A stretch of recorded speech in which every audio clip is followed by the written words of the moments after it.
Danielle, we've been hearing a question a lot lately from our sort of would-be sellers, people who are kind of thinking about jumping in, but they're looking at all the things that are coming at them from the television and their phone and all the headlines and all the scary stuff, and the world is on fire and burning down. And they talk to us and they say, uh, there's one big question that we're hearing.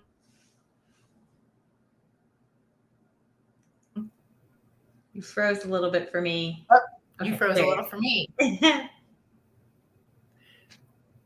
So we have a big question we're hearing from sellers, from people who would like to move, but they're looking at all the things and they're saying, here's a question that I can't get past. Yes, absolutely. So we came up with three things. Hi, Amy. Hi, Amy. 3 things to consider, right, in this situation where mortgage rates are higher than anybody would really like them to be, right? So they've been in a house for a while. Their mortgage rate is 2.75, and they're saying, why on earth would I trade that for? It's now in the 6s, so they came way down last week. Absolutely, yes. And who knows what next week brings.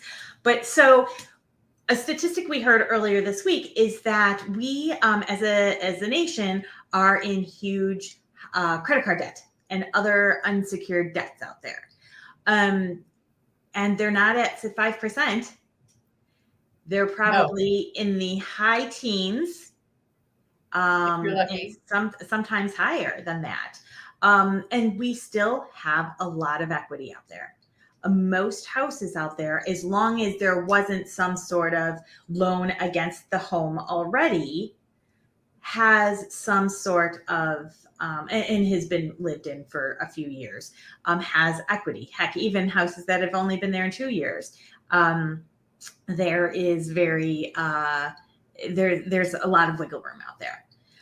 So if you're, comparing the two, people don't seem to get worried about being 18% on a credit card that they're paying interest only on. So we're at the highest credit card debt ever in the history of the United States. And we're at the highest equity position for real estate ever in the United States. Absolutely. And we have people who need to move. Absolutely. And again, it's that comfort level. It might not even be dire straits, right? It might not be that you're, drowning.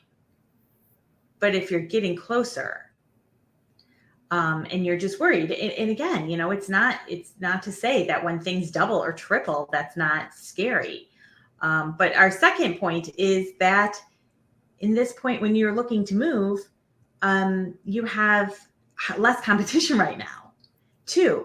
So it's, I've talked to 3 different lenders, and, and we've been talking to buyers, of course, and sellers and everybody else out there, but the lenders, I don't have a single lender now, crystal balls and all have them, but a lot of the indicators are that interest rates will come down in a couple months.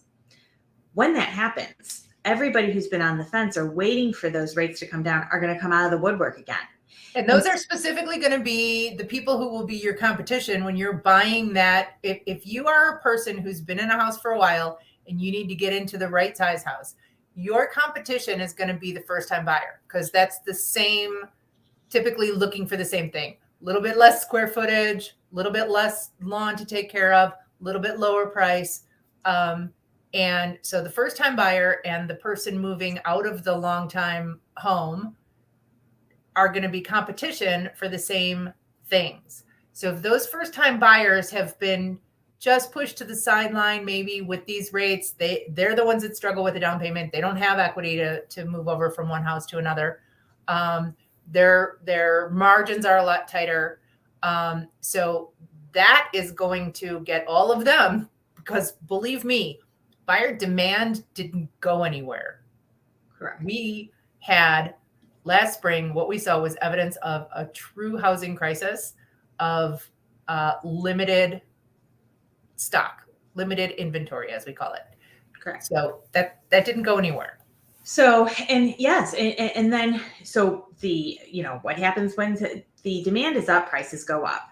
We're starting to see some help with closing cost, a little bit of wiggle room in offer pricing if priced right. You're not going to see that in March and April.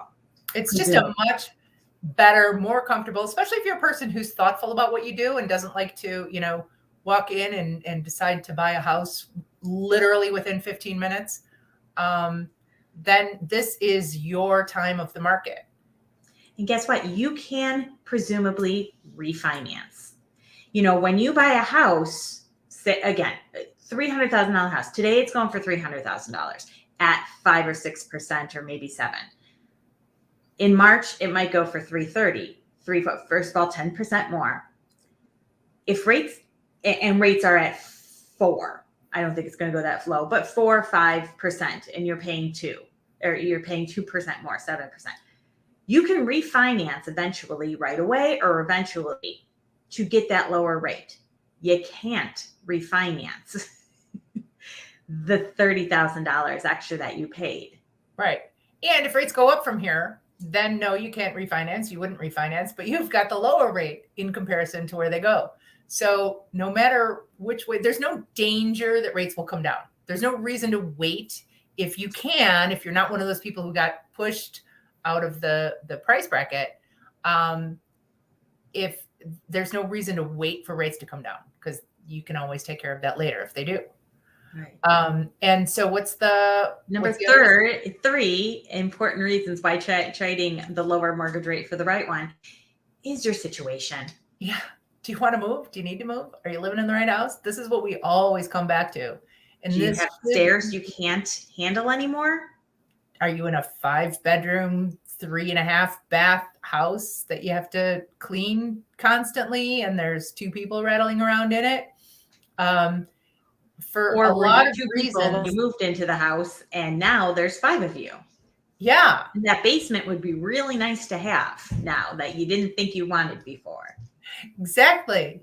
So if you're living in the wrong environment to support your life, then we can find the right solution in the market that we're in right now. And believe me, things are not likely to get better or easier or more comfortable going forward a couple of months. This is always the best time to buy a house. Absolutely.